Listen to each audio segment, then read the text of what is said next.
I'm Kelly Gibbons. Today we're going to be planting cherry trees. Now if you take your time and make the right selection, you can enjoy a bountiful harvest of cherries every spring. Plus these trees are going to add year-round beauty to your landscape. The two basic types of cherries are sweet and tart.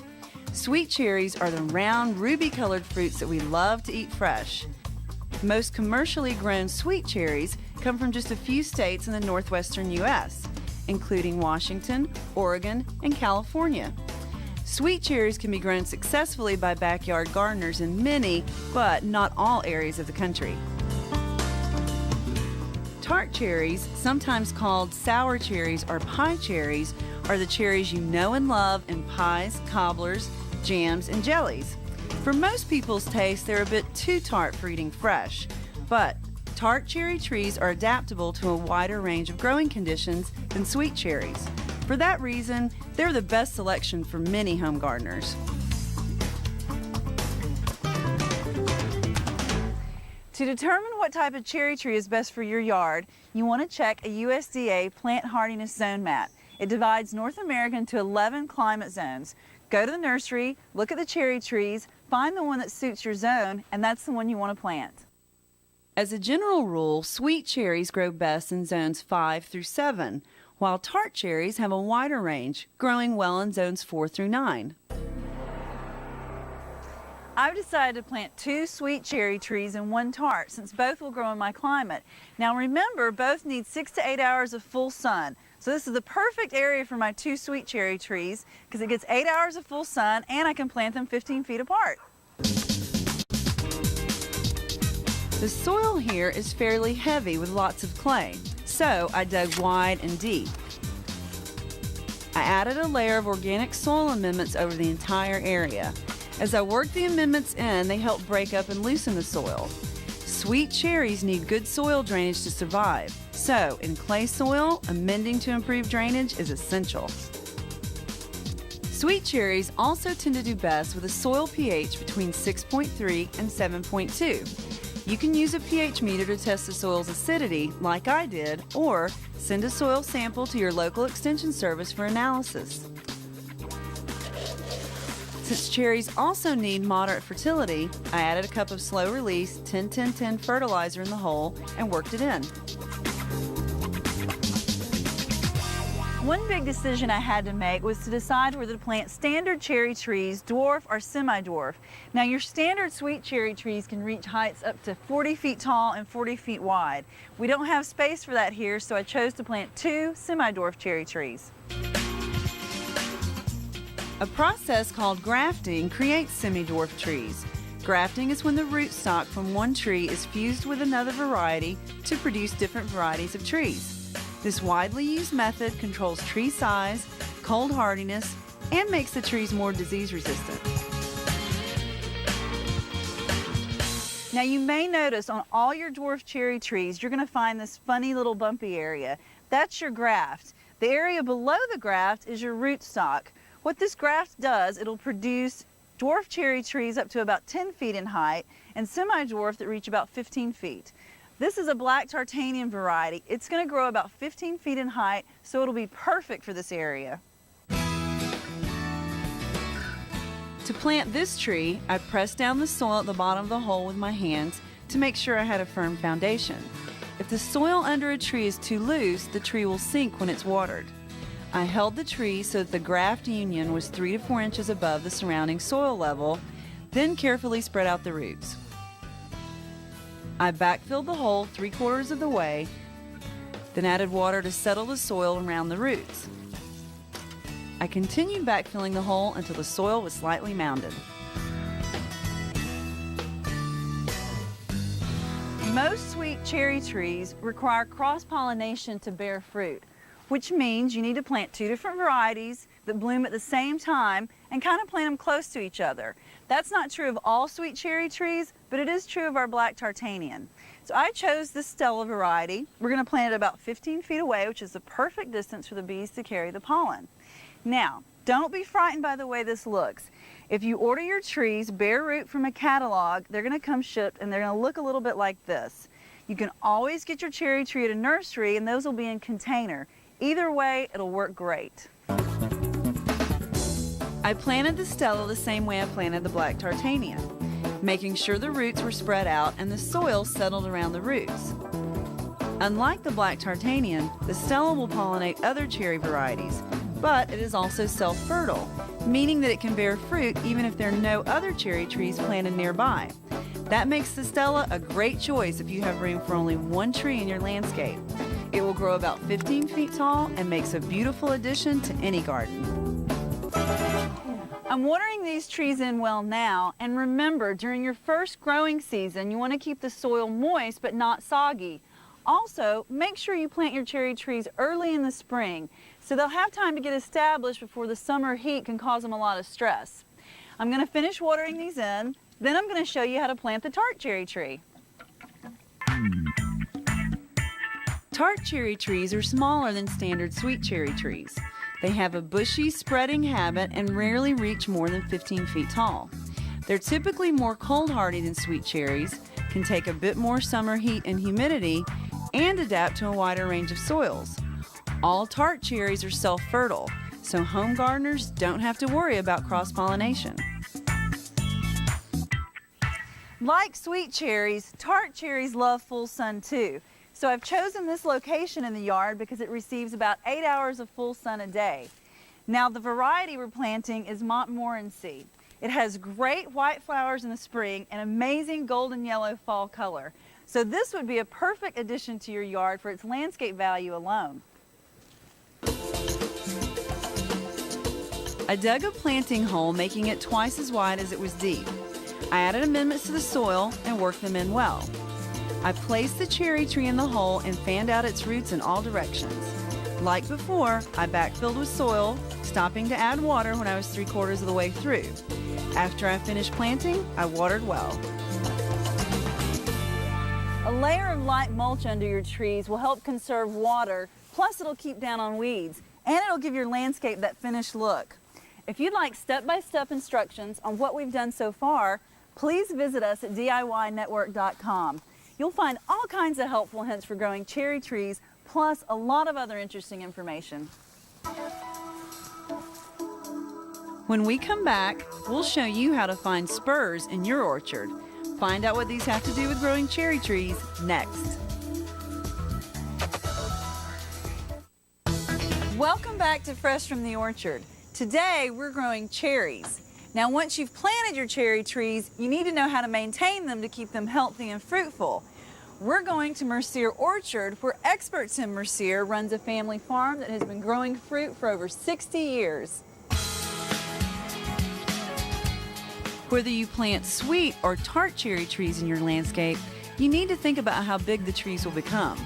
At Mercier Orchard, when it comes to tree size, less is more. What got us interested in cherries was the advent a few years ago of dwarf rootstocks, fully dwarf rootstocks, because we were more interested in a tree instead of the monstrously large cherry trees that you think about. We were looking for something that we could hold the size of the tree down and grow a very small tree. Besides considering the type and size of your tree, you'll also want to know how your variety of cherry tree is pollinated. You want to plant your cross-pollinating trees within 50 feet of each other, since you're depending on bees getting back and forth between them. Another factor to take into consideration when buying a cherry tree is its chilling requirements. After the tree goes to sleep in the fall and loses its leaves, it goes into what we call dormancy. And chilling refers to the number of hours between 35 and say 55 degrees that the tree has to undergo before the dormancy cycle is broken. Typically, gardeners in the South choose varieties that require fewer chilling hours. If you choose a variety recommended by your local nursery or state extension service, the chilling requirements for your area will have already been taken into consideration.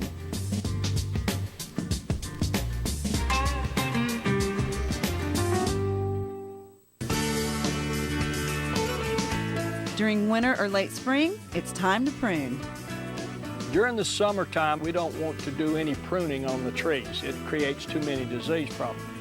The primary reason for pruning is to encourage areas in the tree to be more fruitful, and at the same time to open channels so that the sun can shine into the trunk of the tree.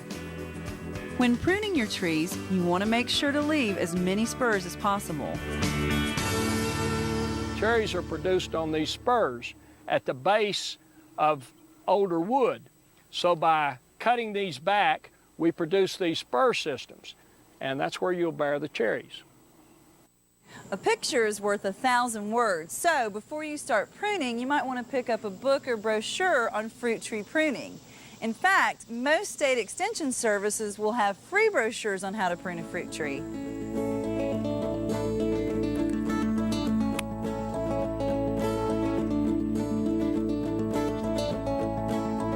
In addition to pruning, you'll also need to fertilize your cherry trees about once a year.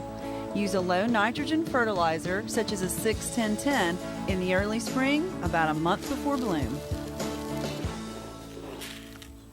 You always apply your fertilizer to the drip line. We say the drip line, and that's the outer area of the extension of the limbs of the tree. In most cases, if you have these fruit trees in your yard and you're fertilizing your yard, you're probably getting more than enough nitrogen for these trees. If you're fertilizing your grass, don't fertilize the tree. You'll need to water your cherry trees if you're going through a dry spell. A drip irrigation system works well, or you can water at the base of the trees. Just make sure to avoid getting the leaves wet to help prevent diseases. Coming up next, find out why you hope to never see old Jack Frost around springtime. And later, kick off your next dinner party with a very cherry appetizer. Life's tough enough. DIY can make your home life easy. So far, we've planted, pruned, and nurtured. Now let's learn how to protect our cherry trees. With all fruit crops, it's important to control insects and diseases. Certain insects and mites can be controlled by spraying the tree with a horticultural oil. Selecting disease-resistant cultivars will also help minimize potential problems. But it's still a good idea to monitor your tree and keep an eye out for diseases. One of the main diseases is your leaf spot, your bacterial leaf spot. Leaf spot is a fungal disease that can cause trees to decline over a period of years. You can control it by removing the old leaves before spring growth. You can also get a bacterial canker formed. Here's an example of the bacterial canker right here, where you see this oozing, bacteriosis, bacterial canker. It will kill the tree if you don't remove it. We would definitely, in the pruning season, remove this whole branch. If your cherries have been pecked by birds or cracked from heavy rainfall, brown rot is a disease that can quickly take over your fruit. But by monitoring your trees, you can help prevent the spread of diseases. A homeowner where he's got just a few trees can come out and do due diligence and look over their tree kind of real close and remove all of this stuff as you see it.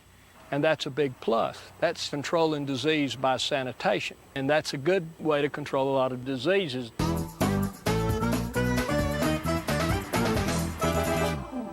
In addition to the diseases, the two biggest problems with growing sweet cherries are cracking and the birds.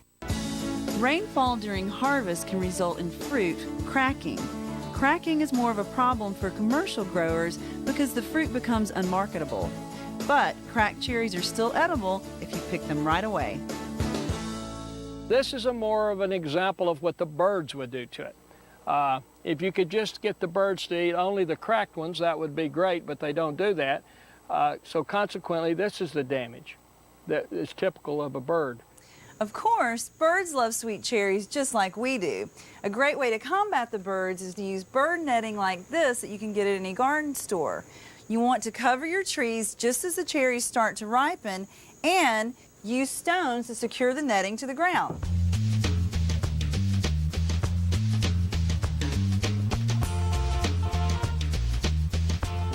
Another problem with growing cherries, just about anywhere in the country, is the problem with spring frost. A late spring frost can wipe out your harvest for the year. Where you plant your cherry trees may make a difference.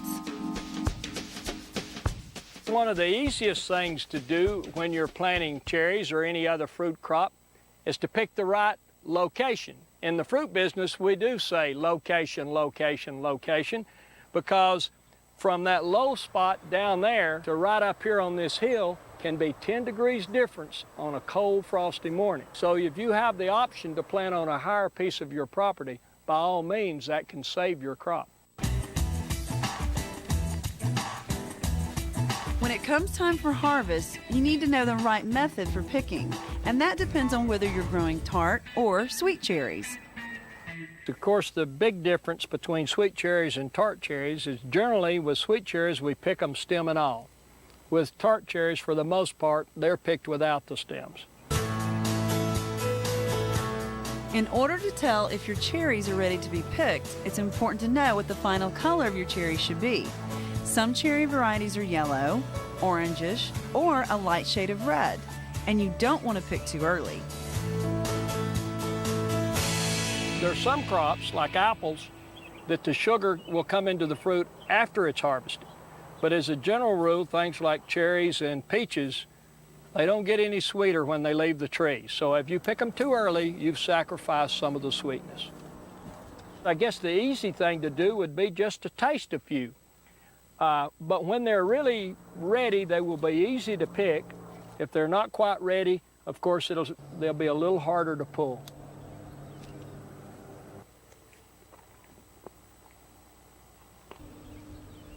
Oh yeah, they're ready. Cherries are some of the earliest fruits in the year to be harvested. They're ready for picking late spring or early summer. When we come back, sweet as they are, cooking with cherries can be the pits if you're not careful. Find out how to keep from making a mess of yourself and where you can get the recipe for this tasty cobbler. Sweet or tart, cherries are a special treat.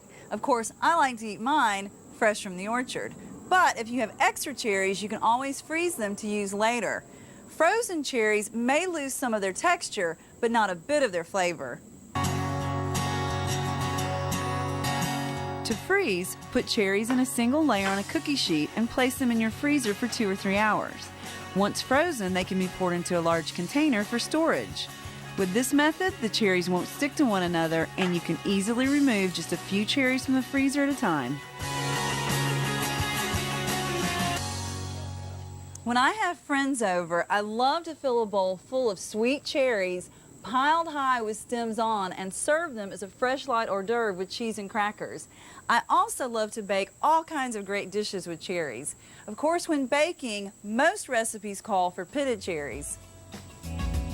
To pit a cherry, whether it's sweet or tart, cut it in half lengthwise with a paring knife and use the tip of the knife to wedge out the pit. It's best to pit cherries over a bowl to collect any juices. Also, cherry juice can stain your clothes, so you might want to tie on an apron when working with cherries. For a fabulous finish to a meal, it's hard to beat this baked cherry dessert. It's like an old-fashioned cobbler made with sweet cherries, eggs, milk, sugar, and flour. Top it off with some whipped cream, and it's a little bit of heaven. You can find this recipe and other cherry recipes on DIYnetwork.com. Thanks for joining me today. See you next time on Fresh from the Orchard.